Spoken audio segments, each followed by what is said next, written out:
गुजरांवाला की जानिब हमारे नुमाइंदे मोहसिन शहजाद बट की रिपोर्ट के मुताबिक गुजरांवाला सिटी पुलिस ऑफिसर की जानिब से ट्रांसफ़र होने वाले assistant sub inspector Masood Ahmad और assistant sub inspector Mohammad Afzal के एजाज़ में CPO ऑफिस कॉन्फ्रेंस हॉल में पुरवकार तकरीब का एहतमाम किया गया, जिसमें SP सदर Waqar Azeem, SP civil line Rizwan Tariq, ASP madam Raheela in charge branch समेत दीगर पुलिस अफसरान ने शिरकत की।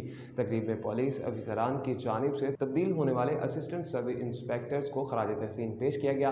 सिटी पुलिस ऑफिसर उमर सलावत ने अपने ख्यालात का इजहार करते हुए कहा कि अफसरान ने जांफशानी और ईमानदारी से महकमाना फ़राइज़ सर अंजाम दिए हैं। इनकी खिदमात को हमेशा याद रखा जाएगा। इस मौका पर रिटायर्ड होने वाले पुलिस अफसरान ने भी अपने सीनियर अफसरान और साथियों का शुक्रिया अदा किया, जिन्होंने अरसा तैनाती में उनको भरपूर रहनुमाई की। अलविदाई तकरीब के आखिर में सिटी पुलिस ऑफिसर उमर सलावत ने ट्रांसफ़र होने वाले असिस्टेंट सब इंस्पेक्टर्स को ज़िलाई पुलिस की जानिब से यादगारी शील्ड भी दी और उनके लिए नेक तमन्नाओं का इजहार भी किया गया।